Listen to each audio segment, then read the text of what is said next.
Dear friends, dear excellencies, ladies and gentlemen, it's an honor to welcome you all here today.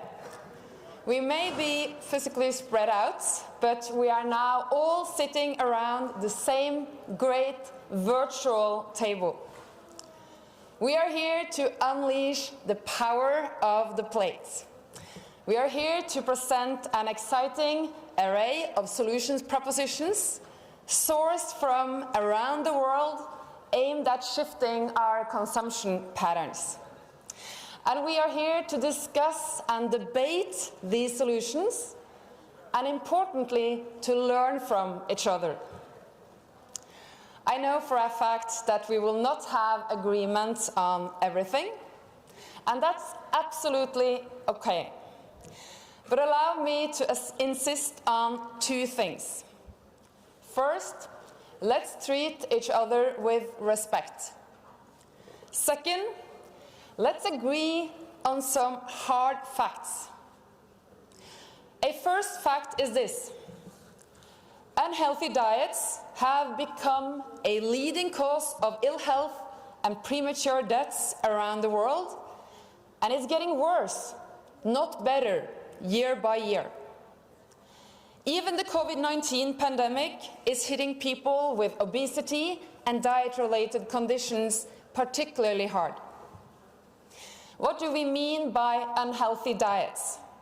Well, they contain too much sugar, salt, saturated fats. They have too little vegetables, legumes, nuts, whole grains, and fruits. For an increasing number of people around the world, they contain too much meat, while others aren't getting enough protein from animal and plant sources. A second fact is we lose and waste a whopping 1/3 of all the food we produce, costing well over a staggering $1 trillion every year. And this is happening on the very same planet where a staggering 820 million people go to bed hungry every day.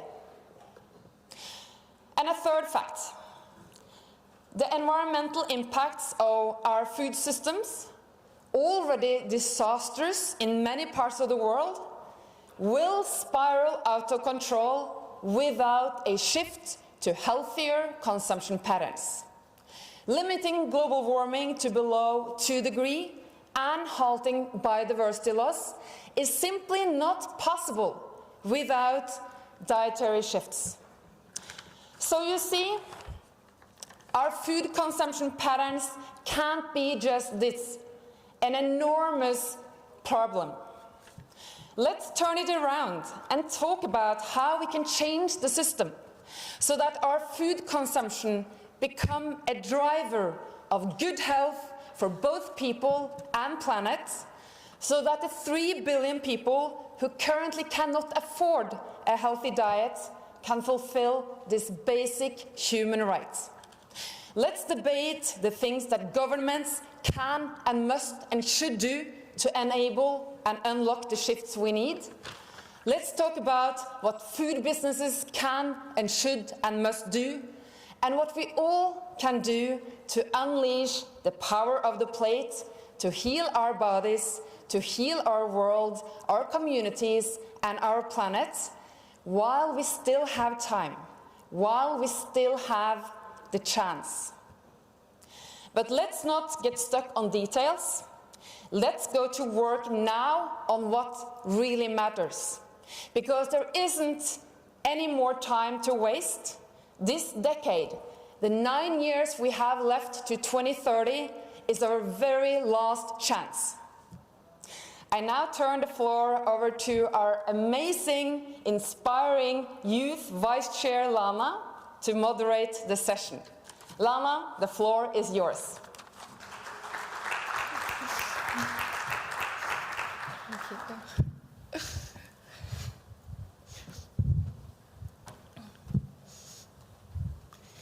Thank you, first of all, to our amazing Guide Stordalen.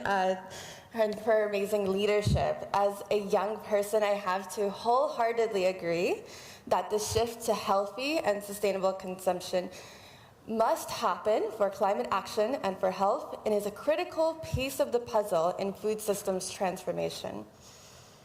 I also applaud you all for taking the step to join us here today, whether in person or virtually, because this is an important first step.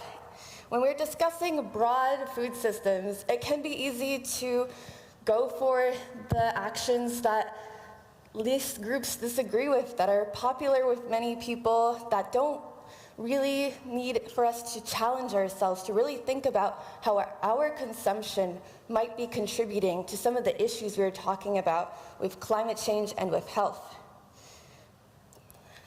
It can be tempting to just pick those easiest and avoid the difficult conversations, but the difficult conversations are some of the most important, and they allow for some of the biggest change and greatest leadership. Of course, some of you might already agree, as you have joined us. But as we go into this conversation, I really want you to think about all of the different ways that you can have a large impact through this different area, and looking into really questioning the consumption in each country, individually, and in different groups.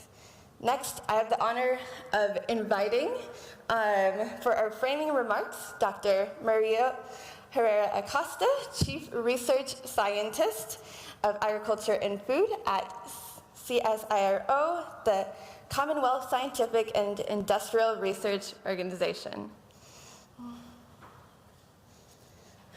Welcome. Thank you very much. It is a pleasure to be here, sharing some thoughts with all of you colleagues. And I'm just going to give some brief framing remarks to put some thoughts in our mind for the subsequent discussion. And just to start by re-emphasizing what Gunhild said, that really what we eat matters a lot for our environment and health. The crisis that the food crisis that we have in our hands at the moment has been caused by increases in population and income, which have increased the total consumption of food. This has led to food production, especially transgressing some planetary boundaries, namely nitrogen use, biodiversity, greenhouse gases, and others. And this is simply because we have expanded the agricultural frontier to deal with all this food production to satisfy our desire to consume different kinds of food. So it's not that novel that the potential for changing our consumption patterns has been recognized as one of the key parts of the solution. And this happened really early on, independent of the health side.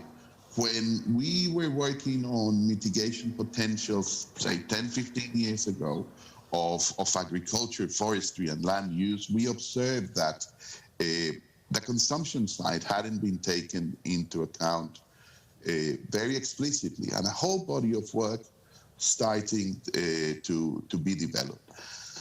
Now, this is not a homogeneous solution.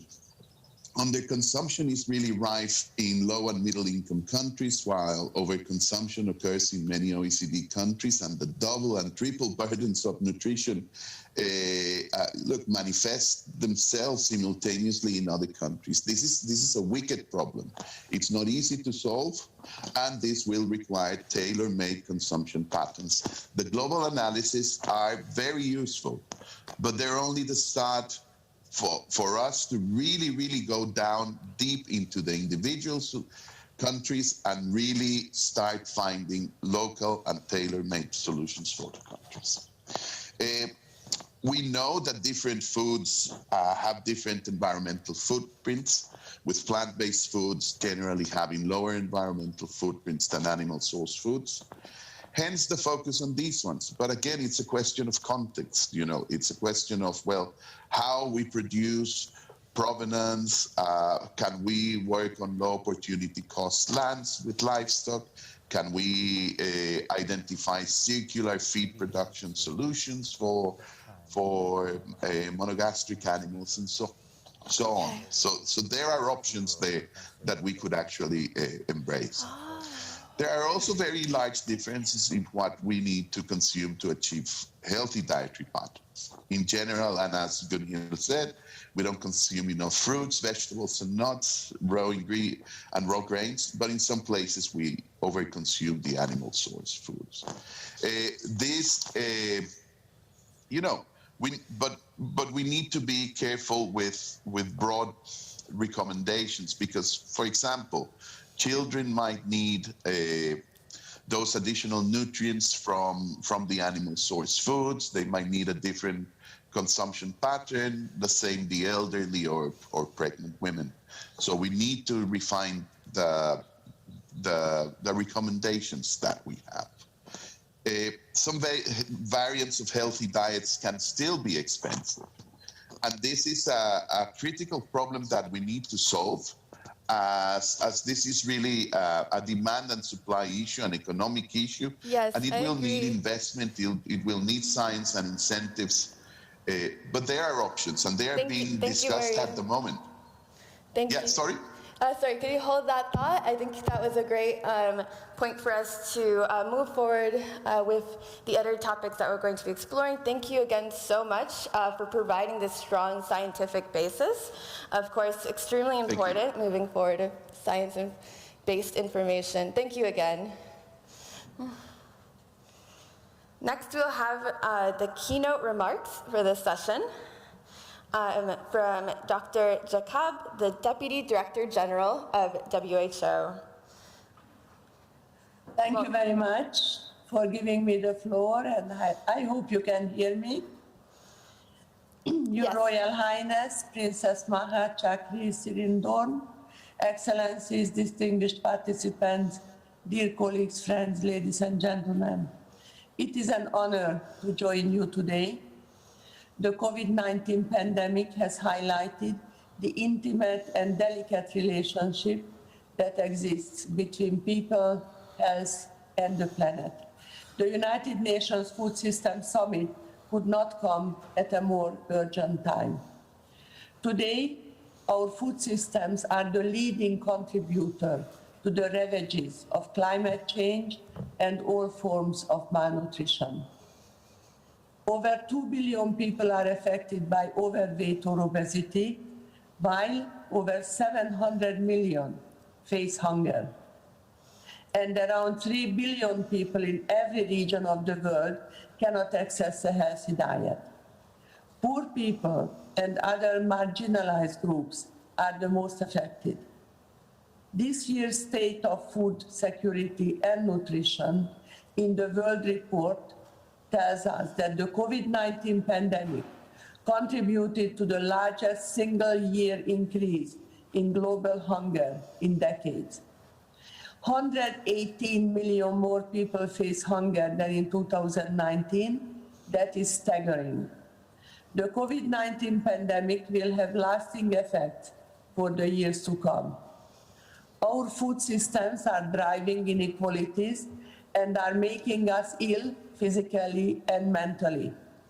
Global dietary patterns continue to shift towards diets high in unhealthy fats, sugars, and salt, and away from biodiverse and nutritious fruits, vegetables, and legumes.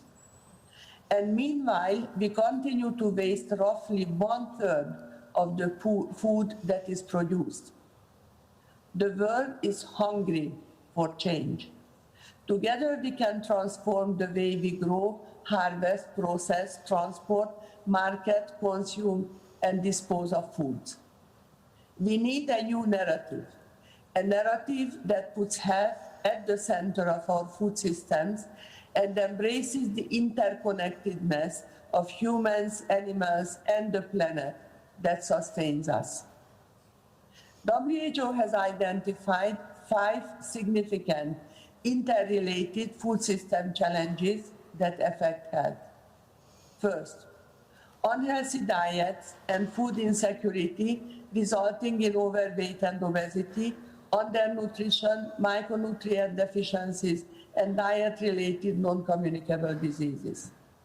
Second, zoonotic pathogens, which may find hosts in farmed, ranch, and wild-caught animals, and antimicrobial resistance resulting from animal farming practices. Third, unsafe and adulterated foods, including those containing hazards such as pathogens, chemicals, and toxicants. Fourth, environmental contamination and degradation due to pollution of soil, air, and water resources. And fifth, occupational hazards, including harm to physical and mental health suffered by workers in the food system.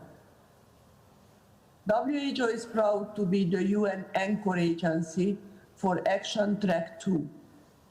Many solutions brought forward by engaged people from all over the world in this action track are evidence-based and effective policy actions that are also recommended by WHO, including using public food procurement and services to provide healthy and safe diets, food safety measures and regulation of veterinary drugs to control antimicrobial resistance, reformulating manufactured food to eliminate industrial trans fats and reduce salt and free sugars, fiscal policies to incentivize the consumption of fruit and vegetables and reduce the consumption of foods high in fats, sugars, and salt, fortification of foods with vitamins and minerals, nutrition labeling understandable by all, and the regulation of marketing of foods and beverages to children, including breast milk substitutes. I also commend the establishment of a solution cluster on One Health to create a bridge to action on all food system processes, providing a clear and coherent vision to nourish the health of both humans, animals, and the environment. Amazing. Thank you so much.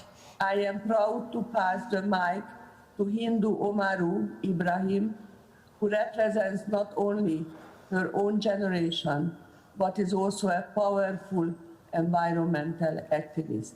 I thank you. Thank you. Thank you, Dr. Jakab. An amazing transition as well. I'm so excited to hear the high-level statement from Ms. Ibrahim, who is perhaps one of the people who, from indigenous communities, who understands most how food systems can really have a strong impact on health and on people. So really excited. Ms. Ibrahim, I pass the mic to you. Thank you so much. It's really a great pleasure to be with all of you and hearing all these statements. Just imagine your plate can be a solution to climate change.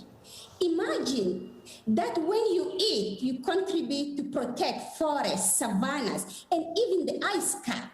This is not a dream. This is not a concept.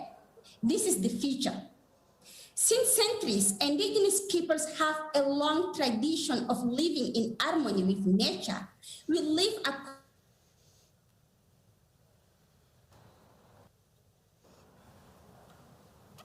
So we'll continue hearing from her shortly, I'm sure, but already just wonderful to kind of set the stage with how indigenous peoples are being impacted. Go ahead. Yeah, so I was saying, in this particular way of life, that incredible advantage, it is sustainable. It is already carbon neutral. We indigenous peoples are producing our food in the way that respect the Paris agreements. While in most industrialized countries, agriculture contributes to 50 to 20% of emissions, indigenous people's knowledge have a unique way and solution that can contribute to emission zero. Let me give you a quick examples. You all know that meat production is a big concern regarding climate change in Europe, in North America, in Brazil, in various impact, greenhouse gases emission, destruction of the tropical forests, unsustainable water use, soil, and pollutions. You having the companies that start up already trying to do a false meat. I mean steak and burger, chicken nuggets made out of vegetables to avoid the terrible climate change and environmental impact on meat. That is smart and even sometimes tasty, but it is still far from our common goals, the carbon neutrality. In the same time, in my indigenous communities, the Mbororo pastoralists, we are every day demonstrating that we can produce a carbon-free milk and meat. But how? By living in harmony with nature, thanks to our seasonal migration. We move with our cattle around all the Sahel regions. We follow the rhythm of the season, and at the same time, we contribute to fertile the soil, to the farmers, and in every traditional way, we take care of our nature. And we have evidence that our environment footprint is positive. This is why indigenous peoples, even we represent 5% of the world population, we protect 80% of the world biodiversity. So my main message is, look at the indigenous peoples, what are they doing? They have plenty of the solution that can help you to protect the nature and transform your food system. And here is my advice. Next time that you go to restaurant, you should order a net zero burger. I bet the restaurant will have to call me to serve a Mbororo steak that will not only not increase the climate change, but also will protect our unique biodiversity that we are all for it. Thank you. We'll have so to much. move on, unfortunately, but it was lovely hearing from you and such an important nuance. So thank you so, so much. As we go into this topic, it is so important to make that distinction between indigenous peoples in terms of especially animal protein, and then, as you mentioned, the global north, Europe, the United States. There's such a big difference, and it's so important, and we're so delighted to have you here. And so next, we'll be hearing from His Excellency Stefano Patuanelli, Minister of Agriculture, Food and Forest Policies of Italy and current presidency of the G20. Welcome.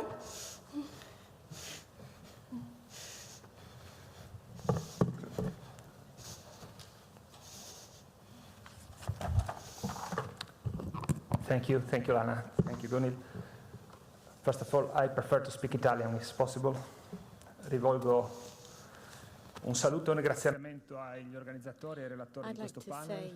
Saluto le autorità, i Thank you colleghi, to the organizers of this panel gli and send ospiti, my i collegati best in presenza. greetings to my colleagues and all the guests anche da parte mia, who are vedo il following benvenuto a us Roma today. e in And Italia. personally, I'd like Io to sono welcome davvero you to onorato di Rome, poter to Italy. I'm partecipare really honored to be questo- able to take a questa part sessione del in Food System this Summit. session of the E Pre-Food penso che System davvero Summit. la diversità delle nostre The opinioni, dei nostri punti di diversity vista of our siano views un and valore per opinions, affrontare I believe, is a questa true discussione value importante in nel approaching modo corretto this e per important trovare le debate in the soluzioni più correct way adeguate. and to come up with the most appropriate Perché se avessimo solutions. tutti la stessa opinione, If we all had le the same soluzioni che opinion, troveremmo non the sarebbero quelle solutions we giuste. found Credo quindi wouldn't che sia be the giusto right ones. So I affrontare think it's right questo tema that we partendo address da this tanti punti di issue vista diversi. by bringing in so many Infatti different questo points of evento può view. essere letto This come un event, I vertice del think, can be popolo, seen as a dal quale people's ci viene summit, chiesto di riflettere sulle at which trasformazioni dei we are sistemi called upon alimentari to think about transformations in modelli our food sostenibili systems e towards più equi. fairer and Vorrei sustainable iniziare ricordando systems. I le would parole like di to Ippocrate, start padre with della the words medicina of occidentale, il Hippocrates, quale the scriveva: father of fa Western che il cibo medicine, sia la tua medicina e che la who said medicina that sia il make tuo cibo. food your Sottolineando medicine in and tal modo la medicine your responsabilità food, di ciascuno di stressing noi the responsibility nel of each and mantenere un every rapporto one of sano us col cibo, to retain facendo a attenzione healthy nella scelta relationship della with food quantità and e della being qualità careful dei in nutrienti. our choice of the Un approccio quantity and the cosciente e quality of the responsabile ci nutrients. consente di evitare An aware squilibri choice will nutrizionali help e us avoid metabolici e metabolic and nutritional errors, and will have a wide variety of tastes which bring together all the necessary nutrients, carbohydrates, proteins, mineral salts, etc. Everything we need to remain healthy. In nature, there is no one product that contains all our nutritional needs in the simple, straightforward way of making sure that we provide our body with all the necessary choices. So we need to combine the various different elements in our diet. The panel in this pre-summit today gives us an opportunity to think about the cause of so-called unhealthy diets and possible solutions which could guarantee a healthier diet. I believe that that path can be followed if we base ourselves on 4 conditions. First and foremost, we have to eradicate poverty so that everyone has access to food. Secondly, we have to promote sustainable agriculture and sustainable transformative approaches. We also have to raise consumer awareness. And fourthly, we have to protect and promote a diet which is linked to our direct environment. So this is at the very heart, finally, of international debate. The data shows us that, unfortunately, we are still very far removed from zero hunger, and we have to work harder to achieve that objective by 2030. That is the timeline we've set ourselves.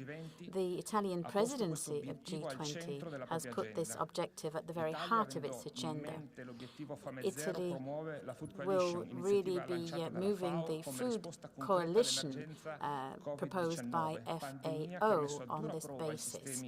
It's been complicated by this pandemic, which has challenged our distribution and production systems. We've seen more than 1 million people every month falling below the minimum levels of nutrition. We're now at above 800 million. So we have to promote sustainable agriculture, healthy food, the choice of farmers. We have to always remember that. Our diet and our healthy diet is the result of the work of thousands of workers who on a daily basis take care of those products which end up in our plates.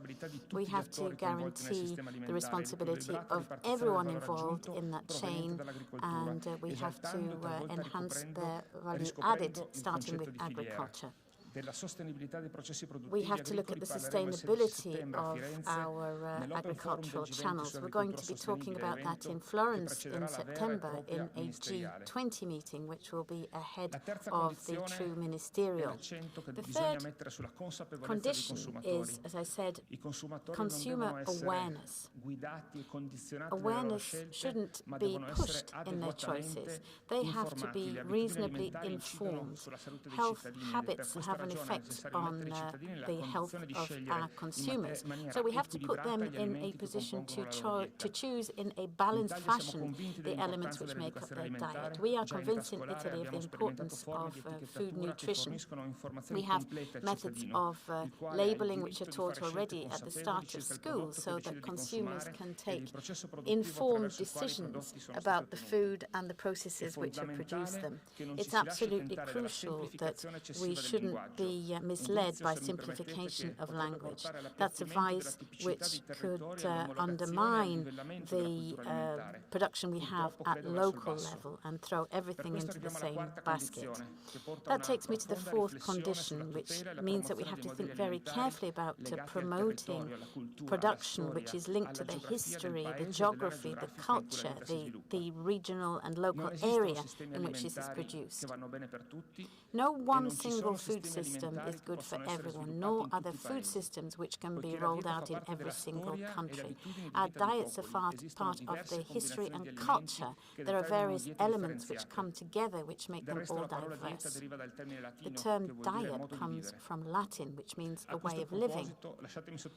So I would like to stress the importance here of the Mediterranean diet, a concept which goes well beyond the geographical limitations reflected in its name. The Mediterranean Mediterranean diet, apart from being a list of elements, is also a true way of life. It's part of UNESCO heritage, not only because of its specific features, but also as recognition of the cultural value related to it, which means that it's also promoting social, environmental, and cultural aspects.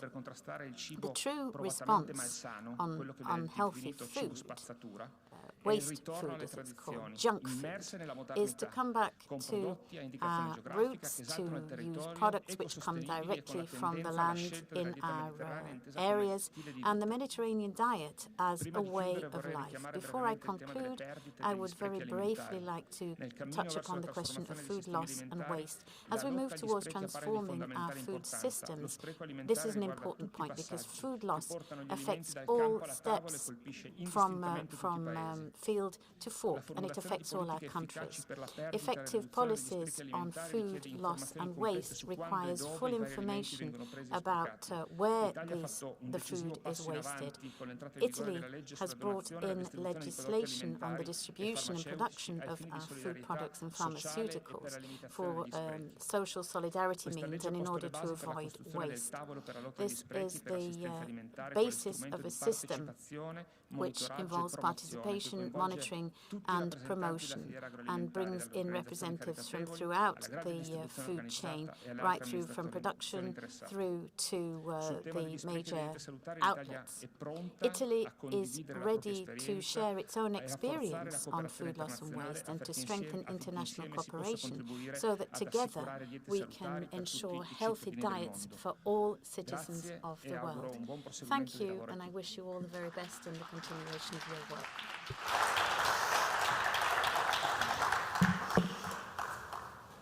Thank you very much for your remarks. His Excellency Patronali, we're really honored to have you speak here. Next, we'll hear from a message from Princess of Thailand, Her Royal Highness Maha Chakri Sirinthorn.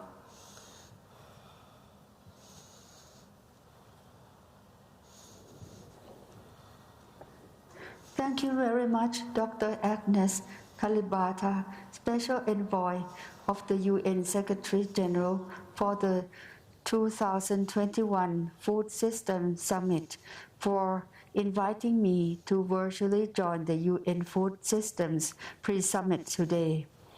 I have been working on school feeding for more than 40 years. In my opinion, in Thailand, as in most countries, school is the place where every child goes. It is like a center for community members such as parents, community leaders, local wise men and women. So school is an ideal place for food health and education development to achieve the Sustainable Development Goals. Over 40 years ago, I started my project in remote schools by providing them with vegetable seeds, pea seeds, fruit tree saplings, and animals such as poultry, livestock, pigs, goat, and fish. In agriculture, pupils also learn how to conserve water and enrich soil with biological substances. They make their own pesticides to avoid using harmful chemicals. In school farms, pupils learn how to integrate knowledge from several subjects.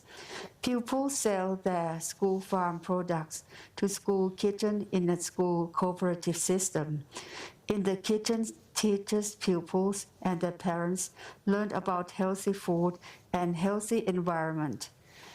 If the farm products are not enough for the pupils, the school buy raw food materials from the village.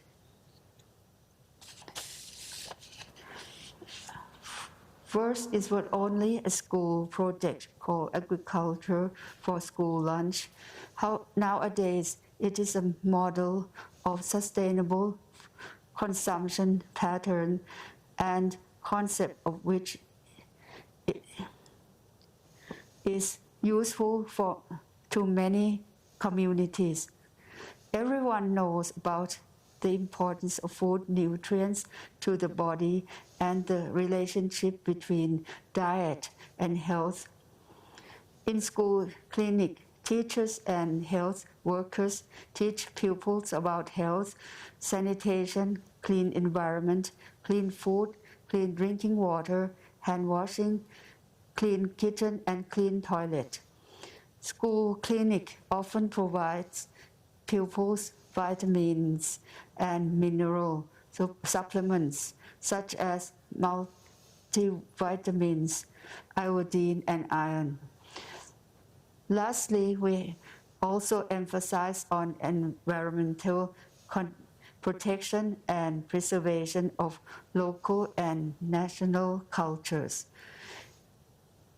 In the long run, these are related to both physical and mental health of the whole population.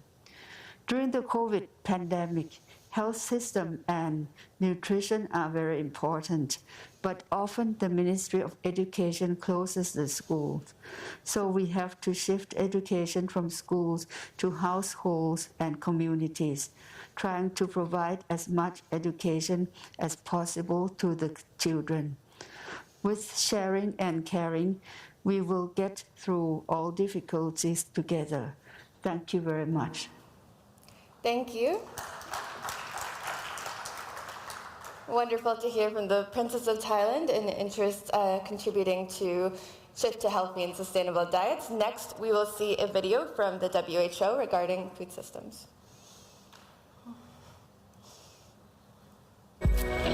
Food systems are about more than what we eat. They connect us with our natural environment and link to everything from our cultures to our livelihoods, traditions, faiths, and our economies. They bring communities, friends, and families together. Food systems are key to keeping us and the planet healthy. From breastfeeding our babies, to visiting our favorite vendors on market day, to listening to our grandparents tell us about their favorite recipes. From the health of those who work in food systems, to the practices used to grow, raise, transport, and package the food we eat, to the quality, quantity, safety, and the disposal of our food. Food systems impact our health, our growth, our ability to participate actively and fairly in our lives and in our communities. We are all part of our food systems. Help us make our food systems healthier, fairer, and more sustainable.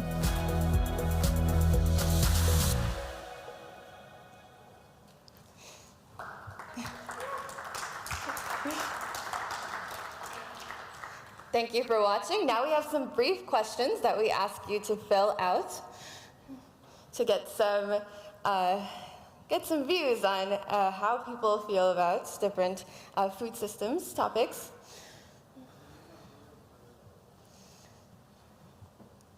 So the different questions are, we're looking at which is the biggest opportunity to shifting consumption patterns. So the options are coherent, evidence-based public policies, nudging towards healthy consumer behavior, good business practices, improving nutritious and safe food availability and access, or other. And feel free to vote on the Summit platform. And next, while you're voting, we will hear a panel moderated by the amazing Miss Gerda Verberg, coordinator of the Scaling Up Nutrition movement. So welcome. I'm very excited to hand off to her to moderate our first panel discussion. Thank you very much. And may I ask the panelists to come to the podium before I introduce you, because I don't want to lose a lot of time. Because here is what we are gonna do. We have panelists within the room and we have panelists who are connected in a virtual way, and I would like to welcome all of you. Please come on, come on, come on. Take a seat, make it yourself comfortable. Take the best chair, test everything. But I would like to ask the panelists to not take the full 3 minutes for their presentation or their part to the solution. I want to have a conversation. And I would like to invite you, but also the people who are connected, to come forward with questions. I would like to have the focus very much on the how, because it's a lot about what we need to do, and we know a lot of things that we need to do, but I am a consumer, you are a consumer, you are all consumers.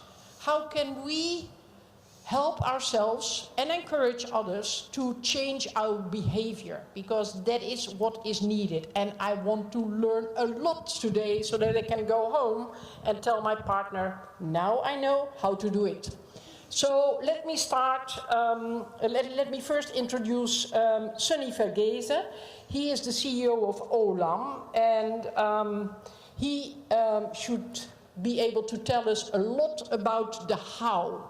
Sonny, I looked you into the eyes. I don't know whether you can see this. I would like you to elaborate a little bit on the how. How are you nudging and supporting consumers to change their behavior for the better, for themselves, and for sustainability of our planet? Over to you. We don't hear you yet. No, wait a moment. Can somebody help to unmute? Sunny, maybe you can. Yes, I'm unmuted now. Can you hear me? Yeah, loud and clear. In the spirit of Gerda's urging, I will focus on the how. My role on this panel is to basically talk about scalable, practical solutions on preventing food loss and waste. And I will give some examples on different supply chains on how this can be done. So let's take the Nigerian rice supply chain. Nigeria produces about 8.0 million tons of rice across 3.8 million hectares that it cultivates, producing about 5.1 million tons of paddy. Its total paddy consumption or rice consumption is approximately 6 to 7.5 million tons. So each year it imports between 1.5 and 1.9 million tons of rice, which is about $1.1 billion in terms of precious foreign exchange. We have established through a study along with Wageningen University that there is about 26.9% loss in production and harvesting of paddy in Nigeria. And by just implementing two scalable interventions, we did a mechanical reaper and a mechanical thresher. It reduced those rice losses by roughly 46%, which means we had 13% paddy savings, which means the individual farmer was able to almost double their incomes, $338 per farm. Each farm is on an average 1.9 hectares. The cost of investing in a thresher is about $850 per thresher. We need 2 threshers per hectare. And the cost of investing in a mechanical reaper is $1,850. We need 1 reaper per hectare over the 35-day harvesting period. So the return on investment by just mechanizing the threshing and the reaping operations is tenfold over 5 years. And we also save about 14% of the greenhouse gas emissions, which really translates to about 3 tons of carbon dioxide per hectare. So this is one example. Similarly, in the catfish production in Nigeria, again, where the captive catfish is produced in ponds, which is really not so much fresh water, you need to aerate. And because there's no power available where the farmers produce the catfish, we need to resort to solar aerators. The payback by using solar aerators is very short, less than 2 years. And that is only about $1,500 per solar aerator per pond. And this can be paid back, as I said, in less than 2 years and dramatically improves catfish producers' incomes. And therefore, it is a simple intervention. In the maize supply chains, where 11 million tons of maize is produced, about 15% of production and post-harvest losses, by just having silo bags as a storage mechanism instead of very capital-intensive silos, we can reduce about 17% production and harvest losses in the corn supply chain. So there are many such practical interventions which are game-changing, dramatically reduces food loss and waste, but more importantly, significantly enhances income, which is the how that Gerda is looking for, which I wanted to share with this audience today. Thank you very much. I very much like the example, Sunny, but why isn't it already happening at big scale? Why are you just giving the examples and are you making us happy because 40% less emissions and all the win-wins that are there? Why isn't it rolled out to make every farmer and every producer and every company and every consumer happy? Because that's a very fundamental point in the way we are governing ourselves to achieve these outcomes. Only 10% of the ball game is to have these bold pronouncements and these multilateral and collective agreements. So the UN SDGs, 195 countries have signed up to it. The Convention on Biodiversity, the Aichi Declaration, 199 countries signed up to it. And the Paris Accord, 194 countries have signed up to it.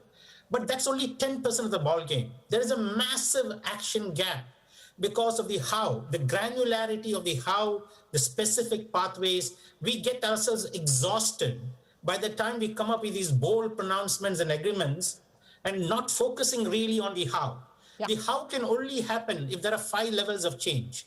We have to get individuals to change. If you're not going to get the 7.5 billion people on the planet educated to change and take individual actions to change, none of these agreements mean anything. We got companies to change. That's the second level of change. We got to get the sectors to change. We need to have unusual collaborations with civil society and NGOs. They see private sector as evil, private sector see them as troublemakers, and there is no cooperation. We need government and policymakers to come up with enabling policies and come to the party.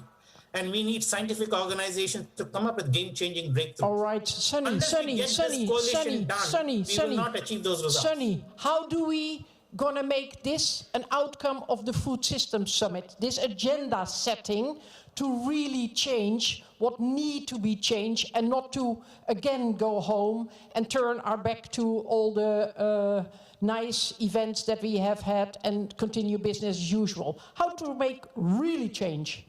We have to spend 90% of our time in these conventions, 90% of our time speaking about specific scalable actions and getting this coalition together to actually implement them on the ground.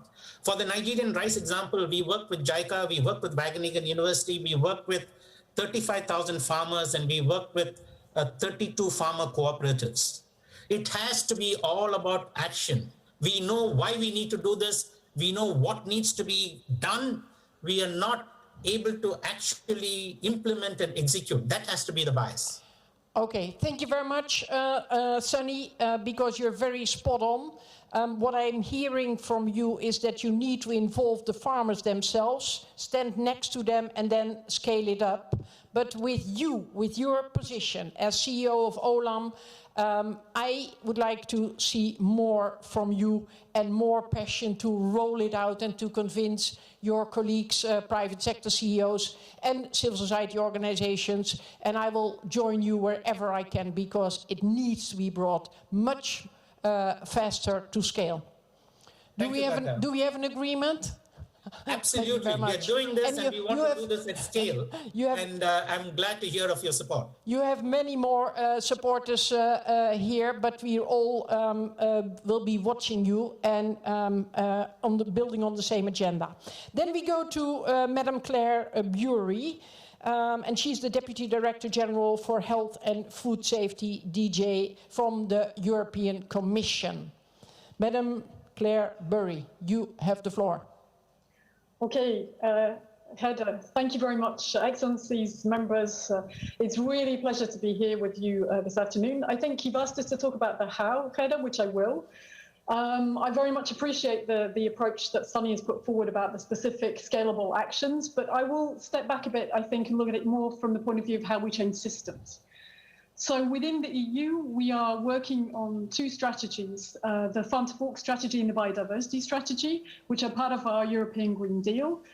which aim to make a change as far as climate and environment are concerned in our food systems. So what is different about the strategy this time is that we take what we call a holistic approach. We're looking all the way along the food chain, the whole food system, trying to get it to work together. And we're also, and I think obviously after the pandemic, we see why we need to do this. We're taking a One Health approach, looking at the interdependence between human, animals and plants and the environment. So the Farm to Fork strategy sets targets. We think it's important to set the targets because when you measure something, then it gets done. So we're looking at setting targets for reducing the use of chemical pesticides, fertilizers, also increasing the amount of organic farming that takes place, reducing food waste, stimulating consumption, empowering consumers, giving them more information and so on. But I wanted to mention two specific actions that we have, which we hope will make a systemic change. And they're both complementary. The first is that we're looking at elaborating a legislative framework which will set out what we hope will be a sustainable food system. So the framework will mainstream sustainability in all the food-related policies, addressing the responsibilities of actors across the food system and, for example, including provisions on sustainable labelling. And thanks to this system, we hope that we're going to raise sustainability standards and that they will become the norm for all products that go onto the market in the EU. And the second area that we're looking at, because we realise that things need to move differently and they need to move more quickly now. So having legislation in place takes time, but we're also working in parallel on a voluntary code with industry, a code of conduct for responsible business and marketing. It's voluntary. But it's been launched and supported by the Commission. It's intended for the middle actors in the food value chain, so the manufacturers, the retailers, the food service and the hospitality sector. It was adopted and launched on the 7th of July, and we already have 78 associations who've joined up. And thanks to a session that we had this morning, we've already added a few more, I think. So thank you very much for the opportunity that we've had to showcase that today. Before I close, I just want to mention, if I may, Solution Cluster 2.1.2, which has been developed under Action Track 2, and it highlights the critical role of food environments. There it's articulated around 3 pillars, developing dietary guidelines, but introducing into those the sustainability aspect, involving food chain actors through things like the codes of conduct that I mentioned, and global cooperation. We think this is a very good example of how, by working together, we can make a change and how we should do that change in a systemic way so that it will, as you say, we won't just leave this conference, but it will have made a difference in terms of the way that all those systems work in practice. Thank you very much, Claire Bury. I have a question. My neighbor used to ask me, and what does it mean for me as a consumer? What does the consumer, how will the consumer be supported or encouraged or nudged to change behavior? Okay, well, empowering consumers is really at the heart of what we want to do through our Farm to Fork strategy. The primary way of doing this, of course, will be having more information, and more information which is genuine, which is trustworthy, and which is informative for consumers. I think we have to be wary of too much information which kills information, but consumers are asking us for better information about what goes into their food and where their food comes from. So this is what's in it for the consumers. I'm afraid that the consumers have to make a contribution as well, because on things like food waste, which have been mentioned several times, of course, industry is involved in food waste, but we know that over half of the food waste that we have happens in households. So I think what we also want to do is provide consumers with tools to reduce the amount of waste that they have so that they feel empowered to make choices, but they're also contributing to what we want to do in our food system. Yeah. This will be appealing to my neighbor because he wants to save money by preventing wasting food, but can be very helpful, eh? But he also wants me to tell him that there will be no kitchen police. Nevertheless, I think we need to have a more compelling story to convince him, because he's very traditional. And one thing is sure, we need to change the behavior of consumers, also for their self-interest, for their well-being and health. Thank you very much, because it's very ambitious what the European Commission is doing, and nudging 27 countries is not an easy chart. But we need together and in a rapid speed. Then we go to His Excellency Frank Anthony, and he's the Minister of Health of Guyana. Your Excellency, please come in.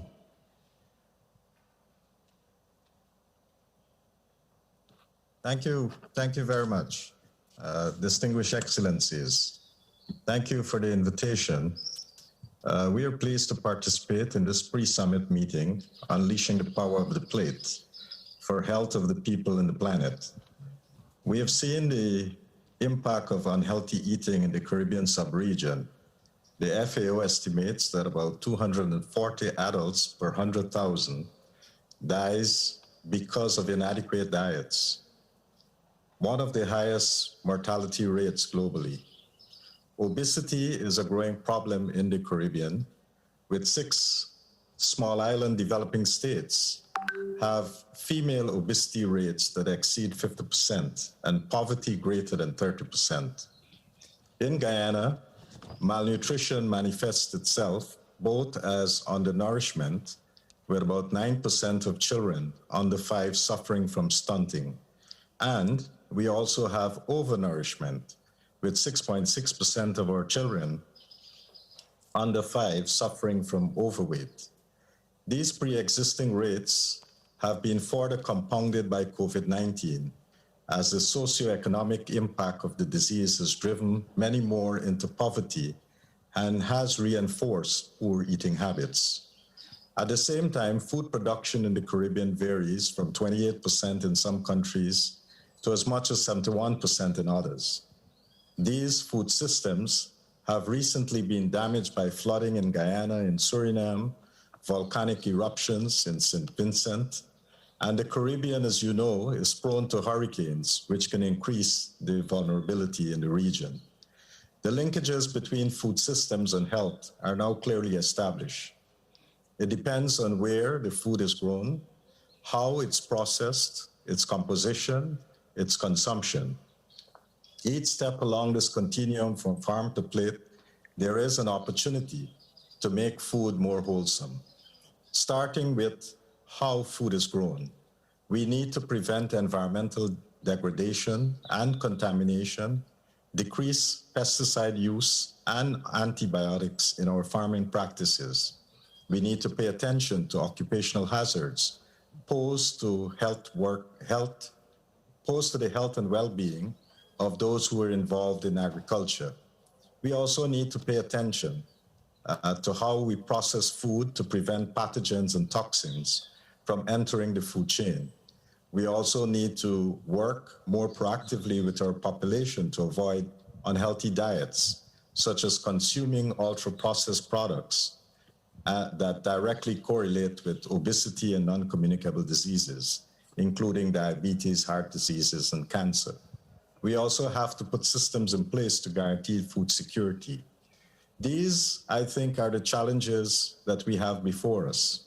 The good news is that there are many models, as we heard early on in this panel, and best practices that are already working. We need to create an enabling environment to share these practices, to provide low-cost financing to assist farmers in transitioning to more sustainable models, such as agroforestry, agroecological models that protect biodiversity and help with the regeneration of nature. There's no doubt that much work has to be done, but I'm confident that the discussions in this pre-summit and other fora would set the tone for future food governance.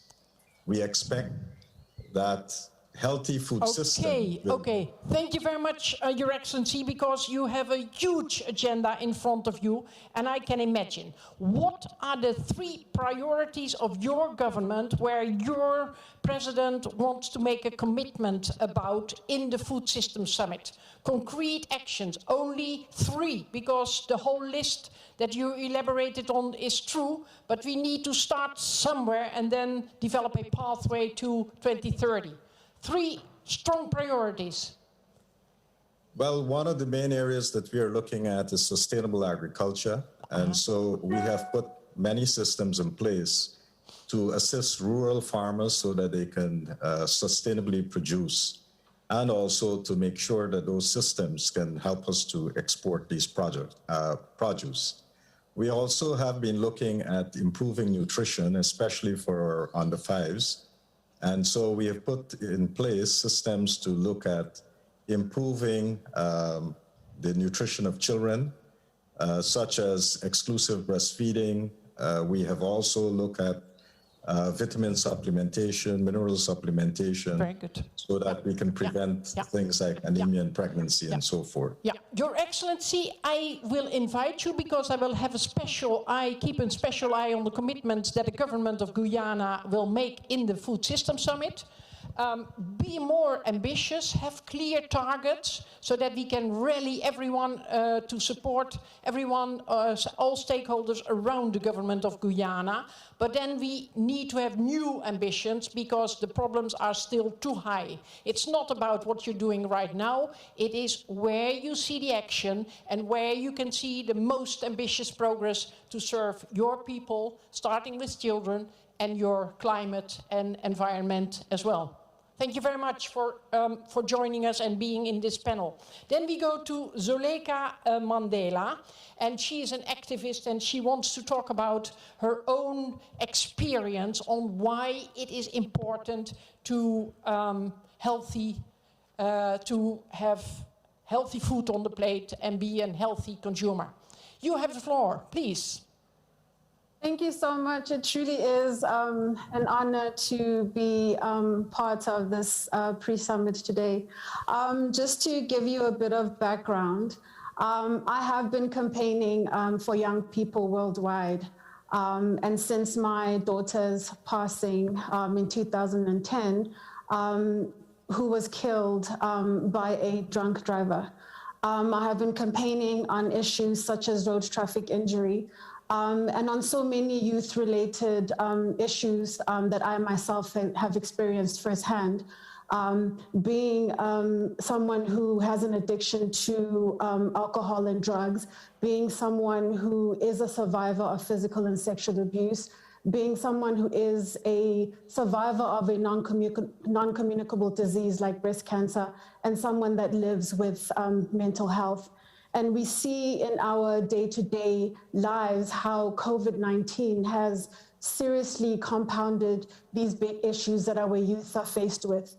A lot of the work that we do at the Child Health Initiative really focuses on road traffic injury being the biggest killer of young people between the ages of 5 and 29.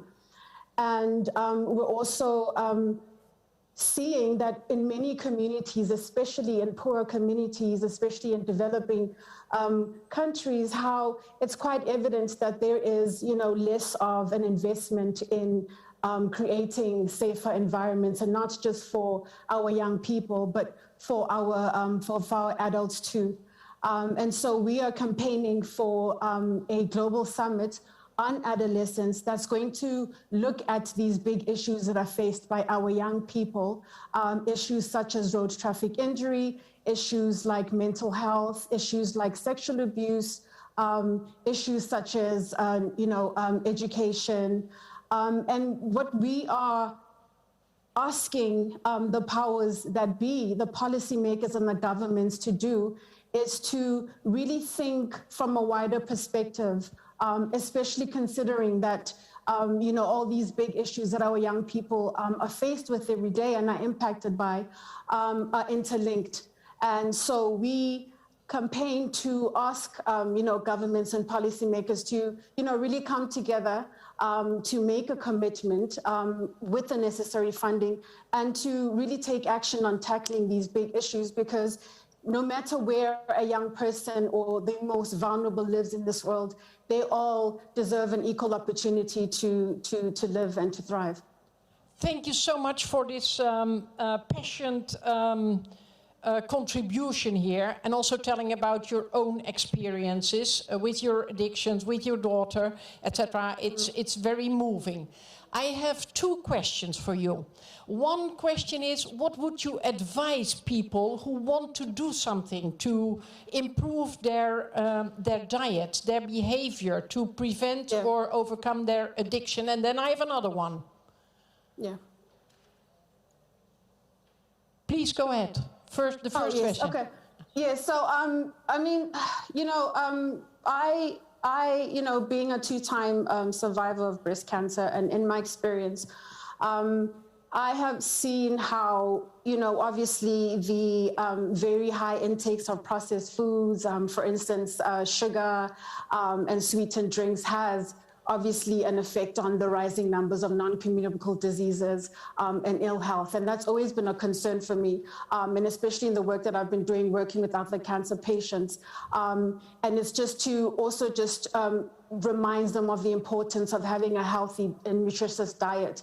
But sadly, the reality in the world that we live in is that there's so many households that don't even have adequate food. We're living in a world where a lot of families don't have enough money to have healthy diets. And I think the government can do more in ensuring that it shouldn't matter, you know, what somebody's income bracket is, that they all deserve to have an equal opportunity at having a diet that's not only healthy, one that's nutritious, and one that is adequate.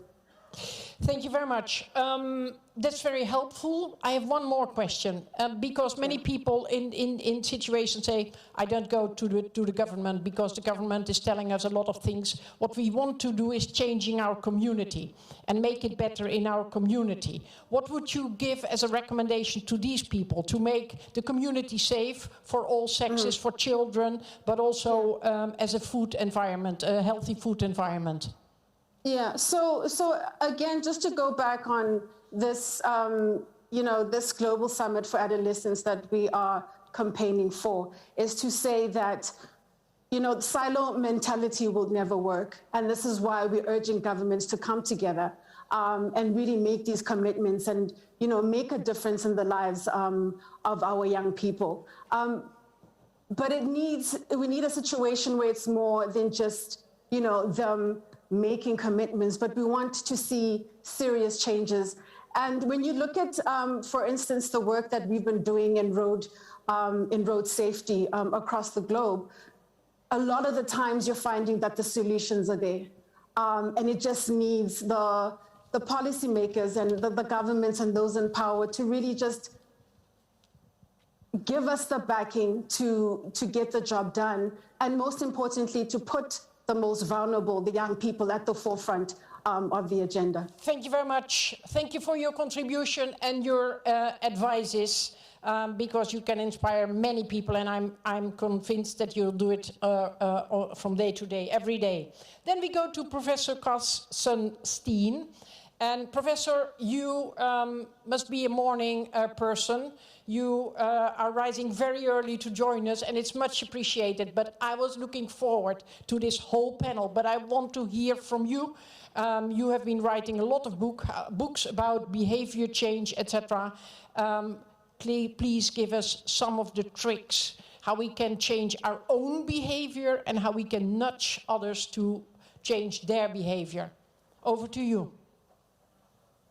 Thank you. I think we have to begin by understanding something about our species, and here are a few things to know. Human beings show what is called present bias, which is to say that we focus on today and tomorrow, not the future. This is very much the case for consumers.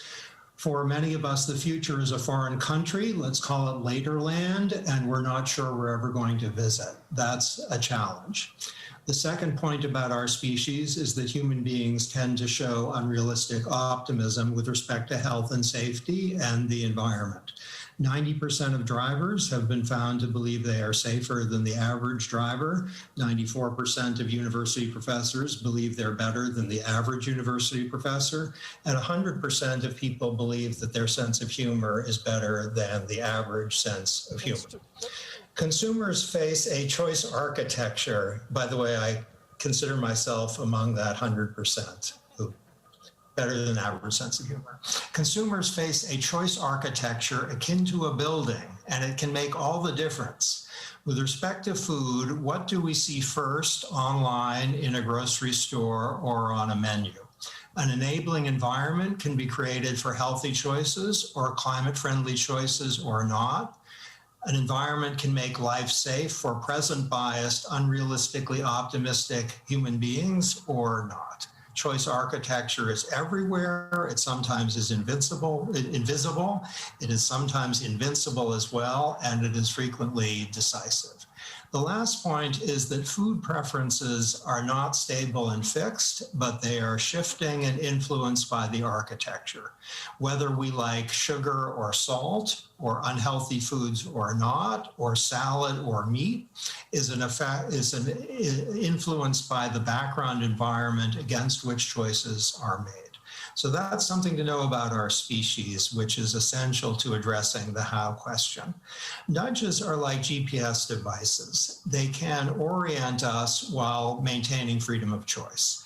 Nudges often steer people in one or another direction. They're inevitable with respect to food and everything else. There is no such thing as a nudge-free society. There are two kinds of nudges. Some are educative and others are architectural. An educative nudge might be a calorie label. It might be a label that has environmentally relevant information on it. It might be a label that tells you something about allergens. It might be something that's educative, but that affects your emotions. It might be intended to get you excited about healthy food rather than feel earnest and kind of good about healthy food. Instead, make you think that the healthy food will be delicious, as it frequently is. Architectural nudges are generally more impactful. They tend to make healthy choices easier and simpler to make. They tend to introduce a little bit of sludge, a little bit of a barrier with respect to unhealthy choices, where the barrier might be as small as it's harder to find in the grocery store, or it's the last item on the menu rather than the first.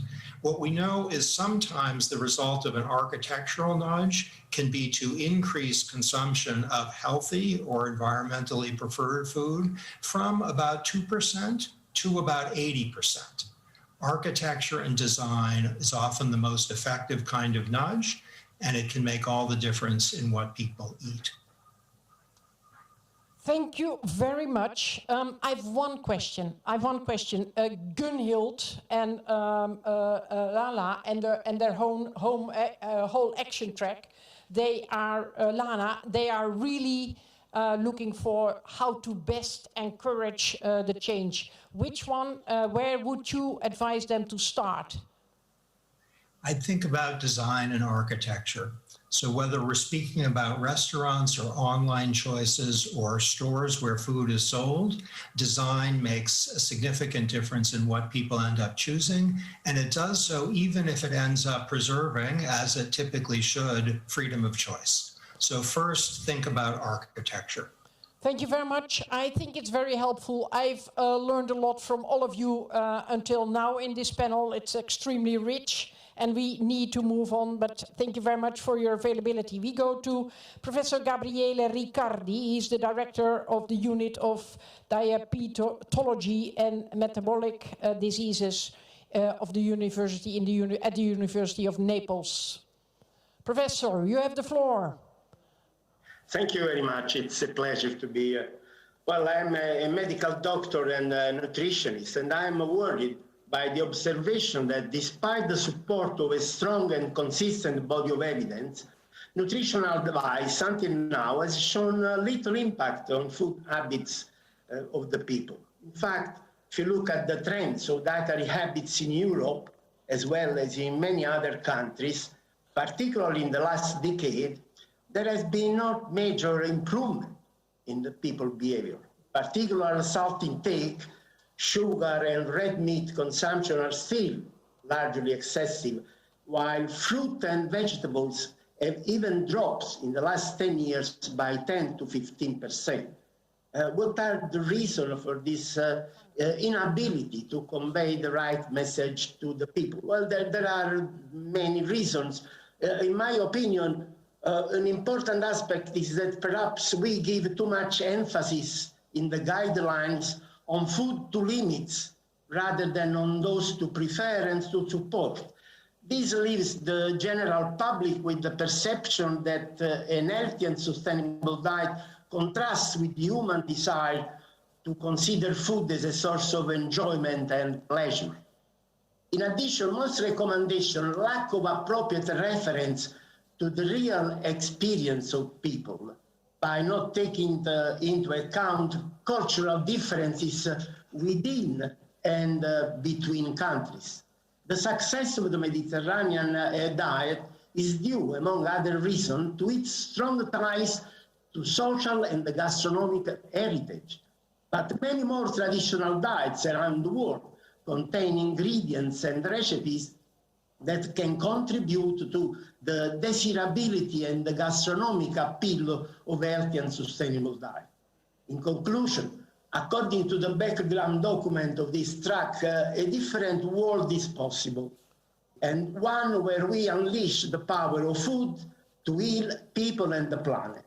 To contribute to reach this goal, public information campaigns need to be performed to promote consumption of more nutritious foods. It's necessary to shift subsidies for meat and dairy to fruit, vegetables, nuts, and legumes. It is important to broaden the portfolio of products offered to consumers, including a greater range of healthy and sustainable products. And finally, to improve the nutritional quality of meals served in schools, healthcare facilities, and worksite canteens. Thank you for your attention. So, I have a question. We make you the Minister of Healthy Choices for the plate, healthy food choices. And you have 3 priorities. What will be the priorities that you will set as Minister for healthy foods on the plate? First of all, to establish campaigns on food promotion that should be professionally performed. We need a marketing, a real marketing of the good foods, of the good diet, which has to contrast the marketing of many food industry which promote foods which are not healthy. And how do you cannot be done just by saying eat more fruit, vegetables, and all grain. You need a proper marketing approach to do this. Yeah. Second,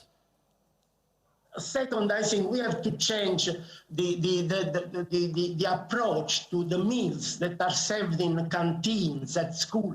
We had an experience in a factory where we gave the people working there more options, and we underscored the foods which were advised as properly belonging to the Mediterranean tradition. Well, the people behavior has changed dramatically. 50% healthier foods, more food, all grain, more fruit and vegetable. And this has remained, these better habits have remained for more than 2 years when we have checked. Thank you very much. I think we should make. Thank you very much. I think we should make you the Minister of the Plate. But I would have one question prior to making you the Minister.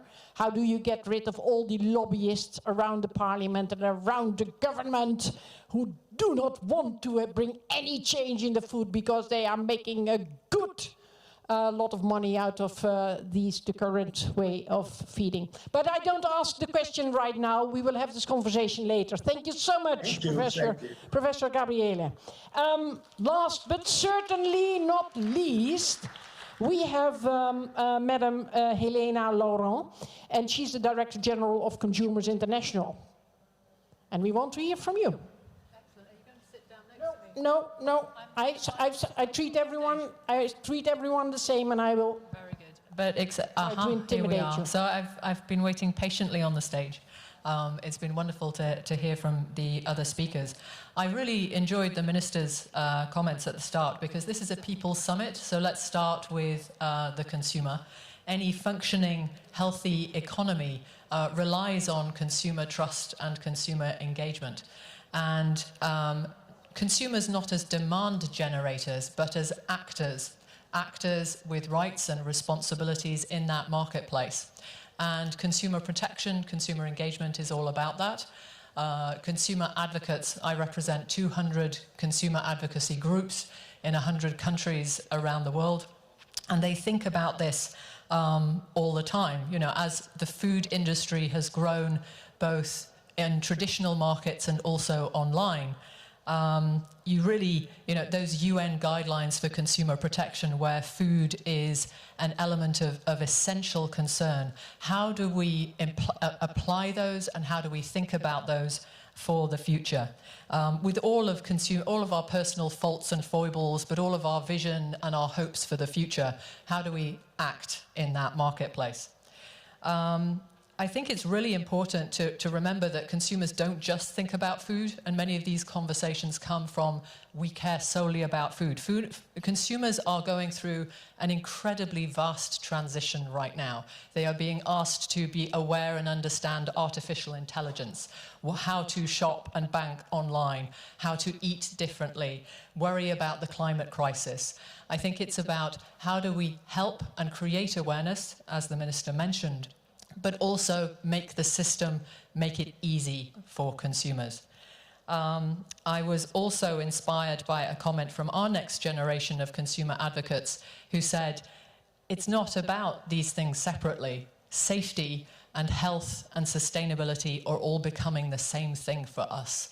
So a siloed approach is also not very helpful. Now, in the run-up to this event, we had the opportunity to talk to all of our advocates around the world and ask their opinions of what would make the difference and make the how. And they came up with the 7 pillars of a good food system. I'll pick those out very briefly if you'll allow me. Yes, please. Hedda. The first one is about access to food. Consumer advocacy may come across to many of you as something for the sort of the high-income countries. It's not. Consumer advocacy exists everywhere, and the proposal would be that those social safety nets, those cash transfers which have been provided to people during the pandemic, don't take those away as we recover. Provide for people, think of the right to food. You have 1 minute for the other 6.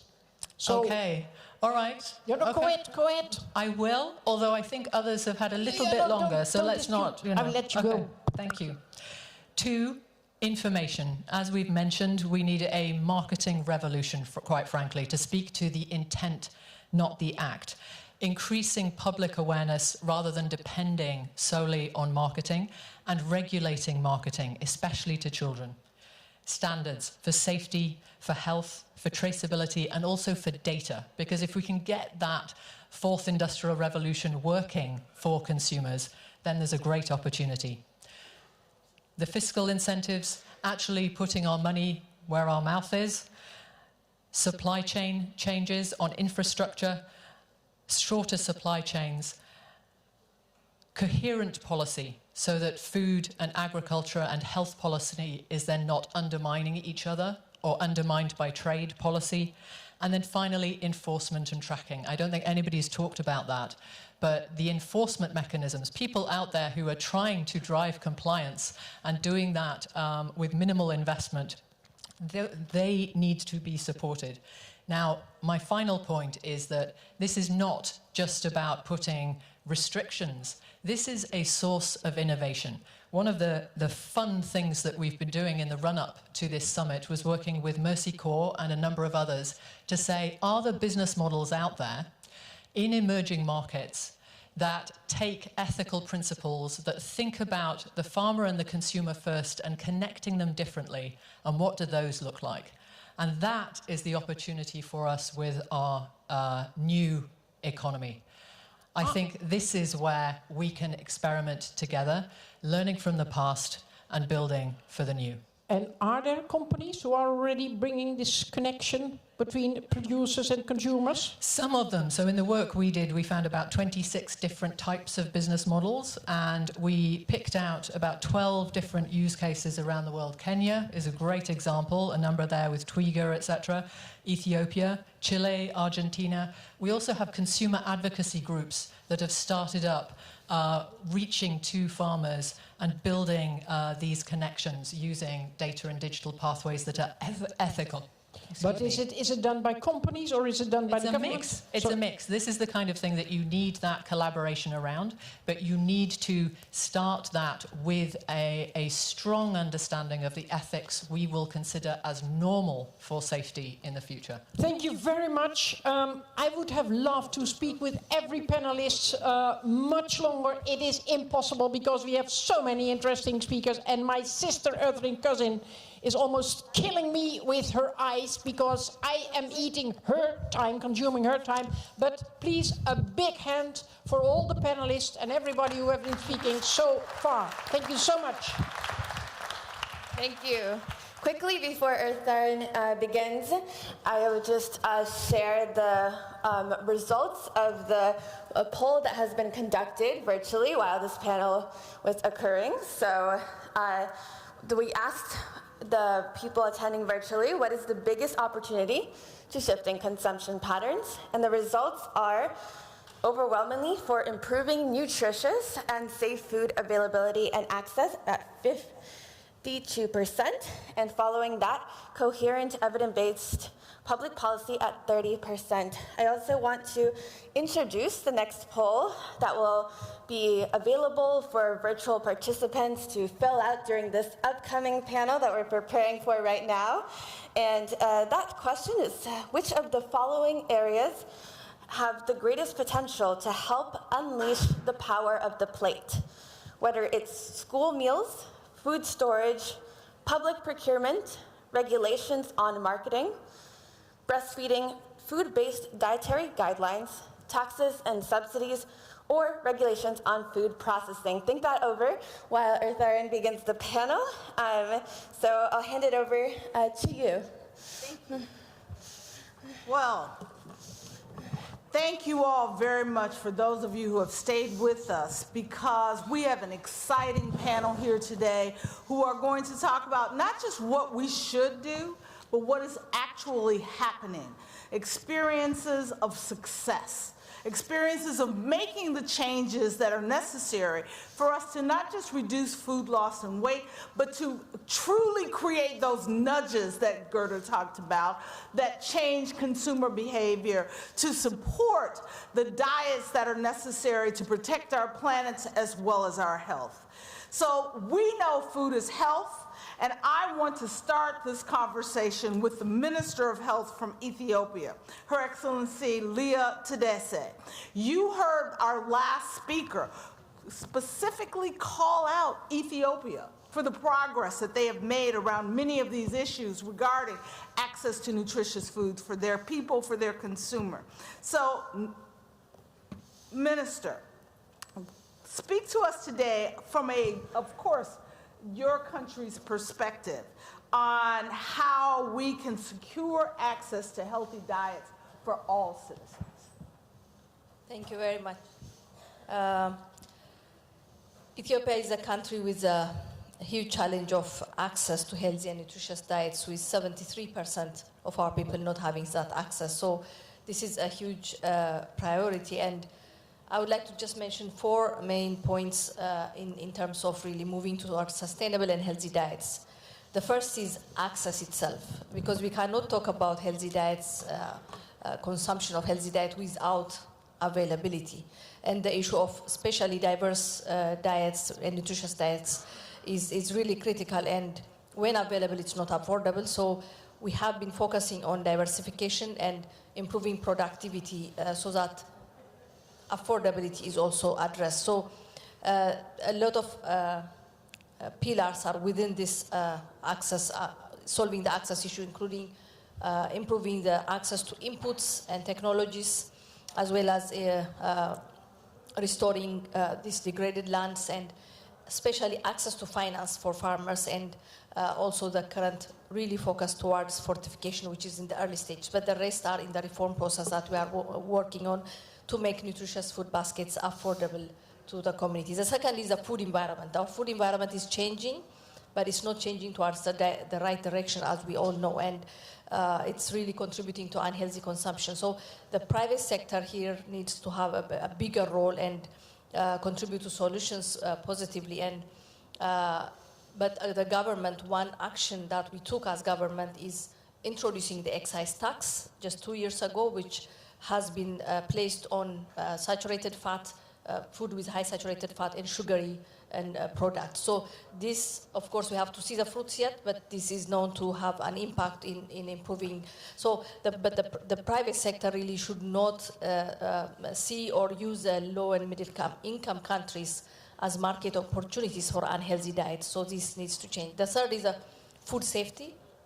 Food safety is a serious public health concern, and we're working to really improve the regulatory capacity, including our quality control labs, to improve our surveillance on foods, and also the One Health approach that we are trying to take on antimicrobial resistance, which is still a huge challenge that needs to be addressed with coordination of different sectors, health and agriculture primarily.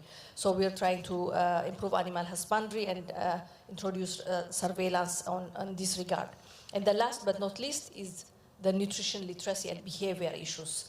So really changing this behavior of our community with attention, of course, of our indigenous eating patterns, which are really helpful or healthy as well. So we are introducing national dietary guidelines to this, and other main big pillar I would like to end with is the school feeding program, which we have established in the Addis, the large city, but also in some other cities which we are expanding, not just to provide food for the students, but also to impact their behavior on healthy choices. So these are just few of the activities that we're trying to do on improving this consumption pattern sustainably. Thank you.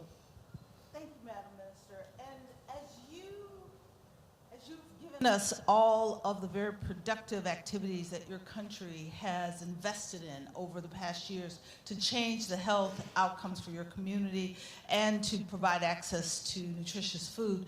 As we sit here at the pre-summit, baking the cake, as we've all talked about, what do you need and other developing countries need from the summit to support your actions at country level? Thank you. So this needs to be a global movement, but that needs to have countries accountable, but also the private sector, not only within countries, but globally accountable, and also introduce the needed resources and accountability framework of how we implement this as we move forward. So this needs not just a commitment from governments, which is a key pillar, but also the global coordinated effort, which need to continue sustainably until we see the change globally. So it's great to hear from a country that is committed and looking for the global support from the multi-sectoral actors. And so let's go to the next country that is making significant progress in this area. And we have Ms. Jet Mikkelsen, who is the Deputy Permanent Representative to FAO, WFP, and EFAD, and the head of delegation for the country of Denmark. Denmark has made some significant progress in the food waste and loss area and is investing in the consumer behavior change activities that are necessary for diet change. Which concrete solutions and actions have you taken in Denmark that have made the most difference? And we would be delighted to hear in particular about the specific actions that you've taken around food waste and loss and the work on the food-based dietary guidelines in your country. Okay.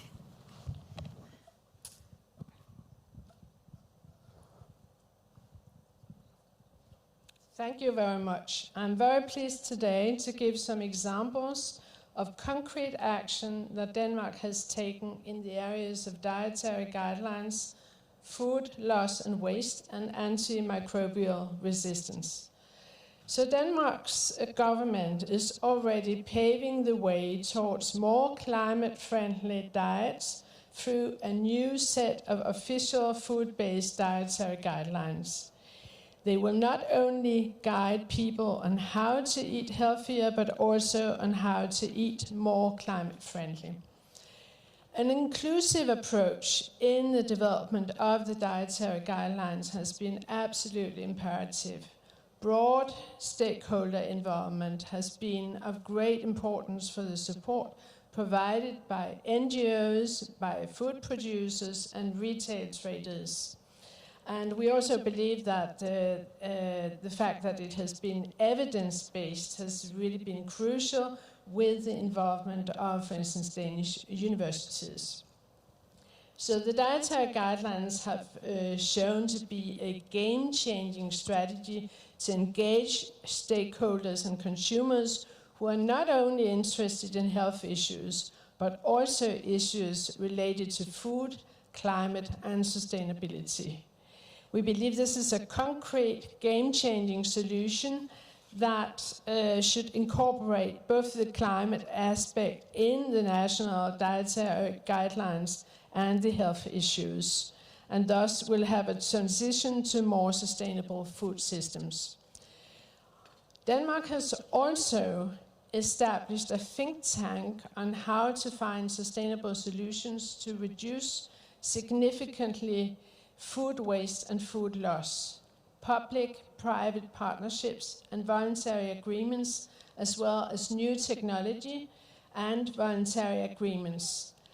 And it is of essence to have new technology and nudging consumers towards behavioral change.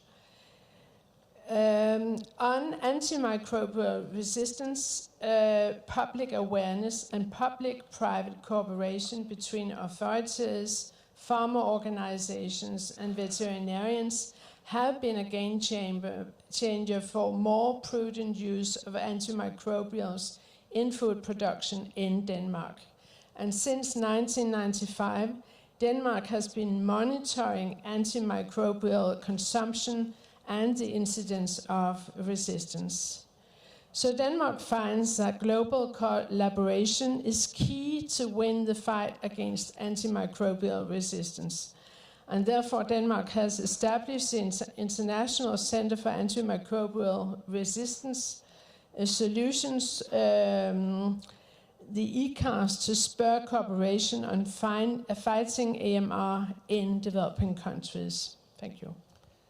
And so, Madam Jette, what hurdles has your country been forced to overcome in order to successfully implement these changes that you've just articulated?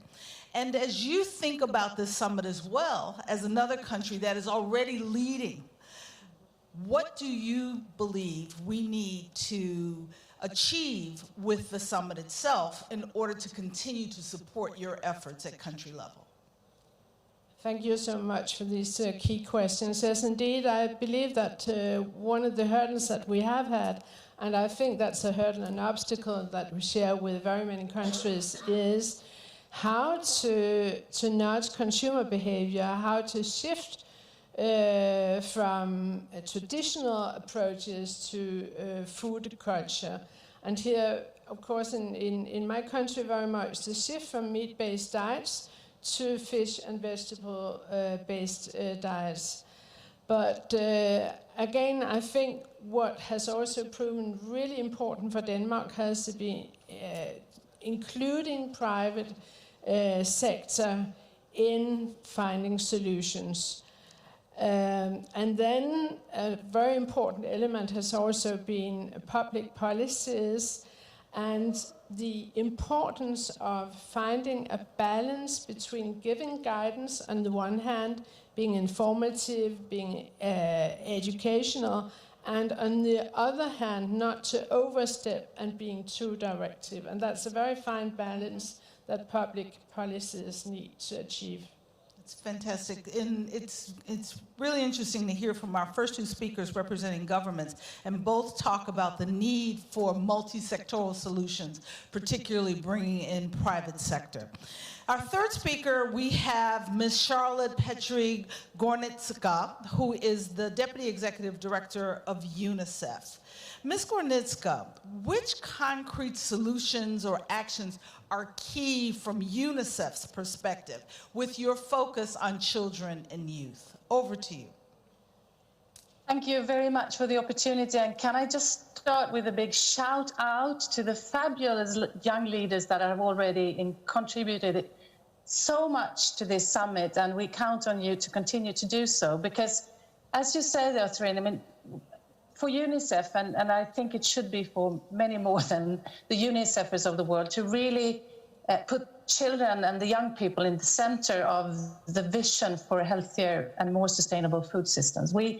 We know that children are not the future. They are here, they are present. We know that everything we do and everything we want to change for the better in the world, we know we need to start early. And it's not only because the problem will occur later. For children, the problem occurs directly if we don't start early. So of course, for UNICEF, the poor quality of children's diets is a major driver for malnutrition worldwide. We need to focus on that. We need to turn the tide. We must radically overhaul the way in which food systems act to influence what is available, accessible, affordable, and appealing to children and families in the context of their real lives. And I think what we have learned and what we've been inspired by in other debates is that we need to put youth voices at the center of the food system. We need to build a global movement to put the pressure, and we need to do that with youth voices in the lead. So for UNICEF, knowing that we can really nudge, we are present in 190 countries, we work with and for governments, and we know we need to work with governments to change policies, but we need to work with children to support them, to improve the quality of what they eat.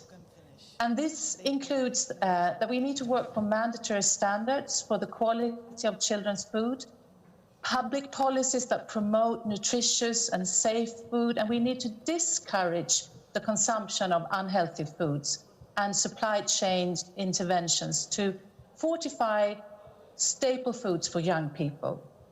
We also need to support young people to improve the quality of the environment in which they eat, in which they meet, learn, eat and meet and greet together. And this also includes what other people have mentioned, ending marketing of unhealthy food that target children and adolescents. We need to serve better food in schools. We need better and understandable labeling of food. And finally, we also need, as we know, we've known for very long, we need to improve children's food and feeding practices.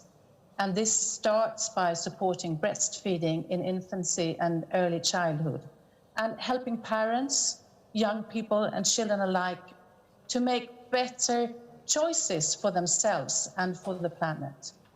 So put children issues at the center, work with young people, build a movement and support actions that really make we the people take better decisions and put perhaps purpose and long-term profit before short-term profit, which we see a lot of today.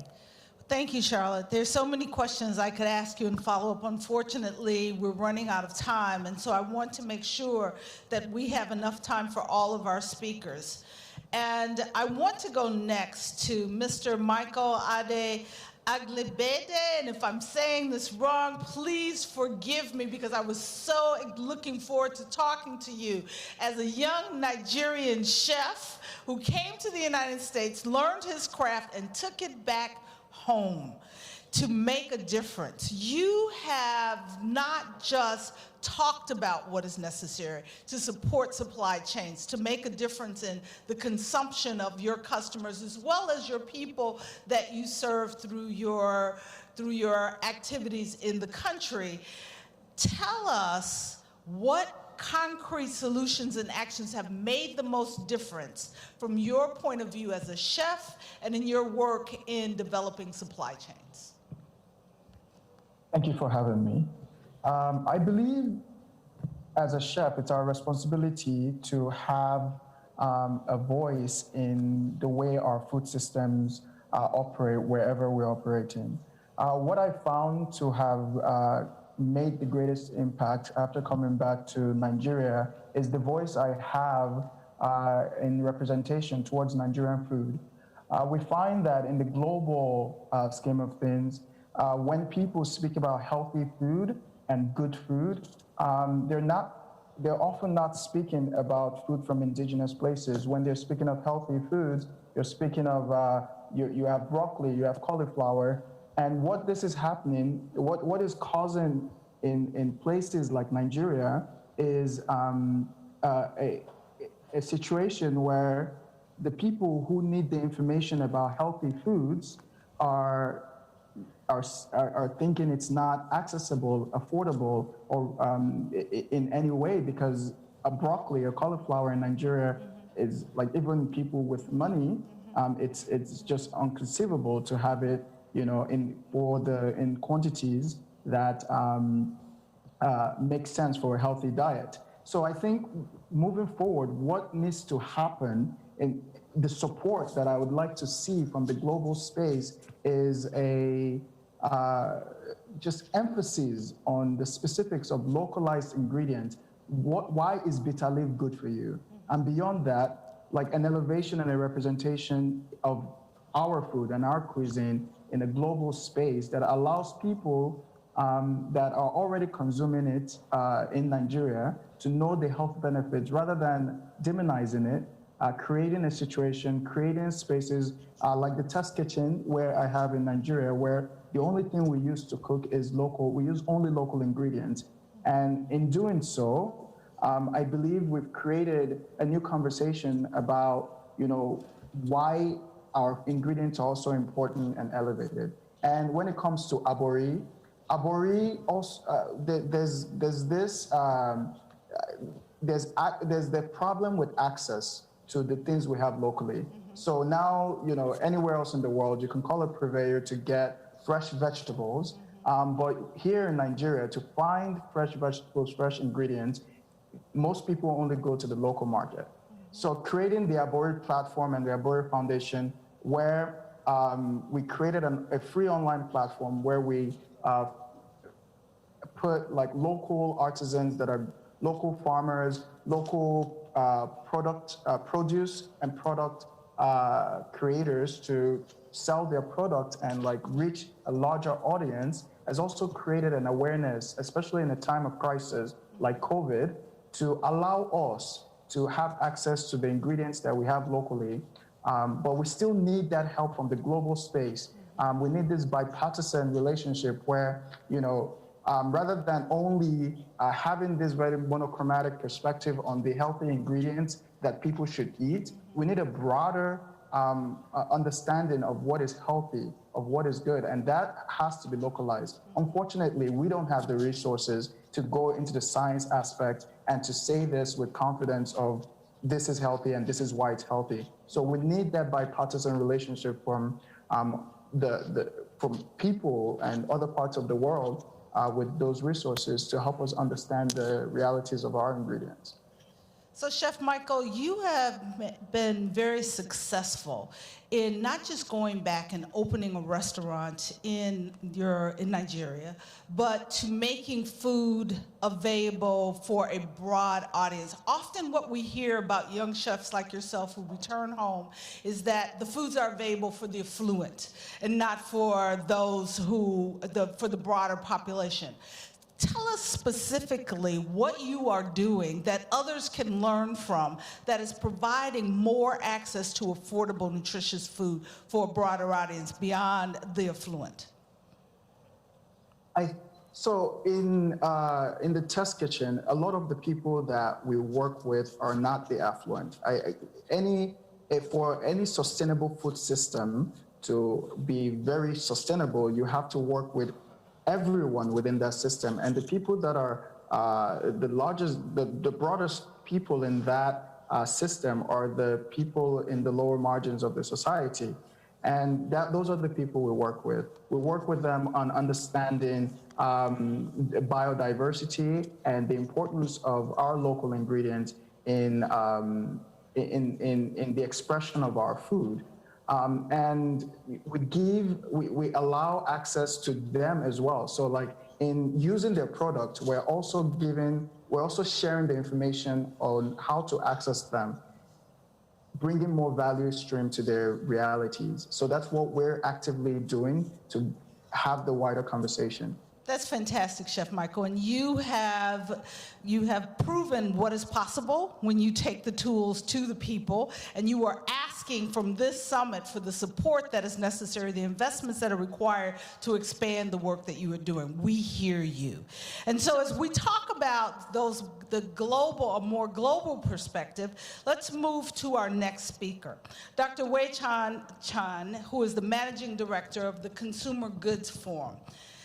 Dr. Chan, can you please tell us which concrete solutions and actions are most important from a global business perspective? You represent hundreds of businesses who are committed to sustainability and to supporting healthier diets. What can those businesses do that will make a difference in the changes that are required for healthier eating and for our healthier planet?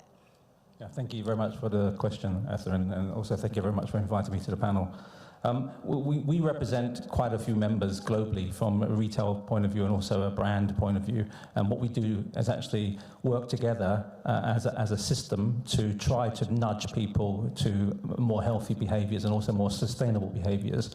So we actually have a series of pilots now running in 14 different countries around the world where retailers and manufacturers work together to try and nudge people and nudge consumers to healthier, more sustainable choices. So, for example, we have pilots running in China, pilots running in Japan, in Mexico, in the US, in many, many different countries. And what we found is that the actual concrete actions that are required are multifold. And I think, in fact, Professor Cass Sunstein actually summarized it relatively well. I mean, it's a question of education, so that's one thing that really clearly needs to happen. So we have digital, or the retailers in those countries have digital platforms to educate people about what they should be eating, and therefore what the benefit of the nutrition would be. So there's a digital piece and an education piece, which is very important. But also, as Professor Sunstein said, it's also important to create the right shopping environment for them. And what does shopping environment mean? It essentially means, if you go back to Marketing 101, it means the 4 Ps. So it means product, price, placement, promotion. So you have to have the right types of products for them to be able to choose, right? But they also have to be placed at the right point on the shelf, because if you put all the relatively unhealthier products at the easier accessible places, then people will naturally gravitate to them. So it's a question of providing alternative choices, a question of pricing in the right way, a question of promotion in the right way, and a question of placing things in the right way. And what we found is through the digital platforms and also through some of the 4 Ps in terms of the shopping environment, we found that we can actually nudge quite significant behavior. So if I look at my data here, in Turkey, where we have a pilot running, we actually got 52% of consumers to shift to a healthier basket. So that's quite a significant number, which is also, I think, very good news. And in France, sales of fruit and vegetables increased by 8%. So it's by no means, as much as we would like it to move to, but it is moving in those directions. And I think, that's a good sign. And just to be clear, we don't have the answers. We are still in the process of experimenting. And hopefully through the process of experimenting, through the process of running these pilots, education, and the 4 Ps, the shopping environment, we can actually understand what nudges we need to make to actually make the consumer move to a more sustainable and nutritious behavior. So putting consumers in a position to choose and to make informed decisions is what you're suggesting. But you're sitting here at the pre-summit. What do you need to come out of the summit to continue to move forward with your members to make that difference that you've just described? Well, we need more members to join. I mean, we need greater coalitions, because you can't do this as a bunch of retailers. Now, depending on country, we would have quite a few retailers per country, but you need a lot of retailers to be able to make this happen. So we need people to join this movement that we have. Our movement is called Collaboration for Healthier Lives. So it's a coalition between 40 different companies around the world, plus some local companies, to try and change this behavior. So I think we need people members, retailers, manufacturers, brands, to join this movement. And actually, we also need the governments involved as well to actually help us. We also need academics involved to be able to create a baseline in terms of, this is what's good behavior, and this is the direction that your shoppers are moving in, because you need someone to analyze the data to make sure that the data is valid and checked in an academic and third-party manner, so it's therefore not biased in any way. So you need all these different types of people, and we would encourage people who are, if you're a retailer or a manufacturer in each of these particular countries, to please join us and join this movement. I think the UK, we have something going on as well, also with some universities and the government. So quite a lot to do, and I think it's just a question of getting more and more people involved. I think the coalition component is very important. I think, to me, that's probably one of the main themes coming out the whole pre-summit, which is get a bunch of people, bunch of actors together to unify them and pursue a very, very clear and detailed plan. So thank you very much for that response. Leah, Jete, Charlotte, Chef Michael, Dr. Waishan, let me just thank you all for these important contributions. And what you've heard here today is a consistent theme of we need more people to join this movement. We need a multi-sectoral movement. We need the participation of all. We need this summit as a catalyst for change, for the action that so many have already begun to ensure that we have a food system that protects our planet, our health, as well as providing opportunity for all actors across the different value chains. Thank you all for your participation here today.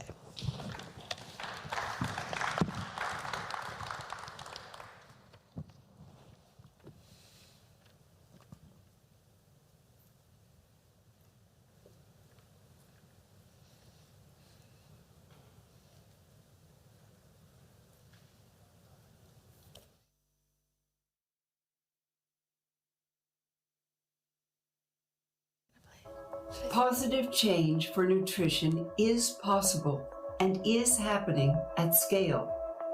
Over the last 2 decades, the proportion of stunted children has fallen by 1/3.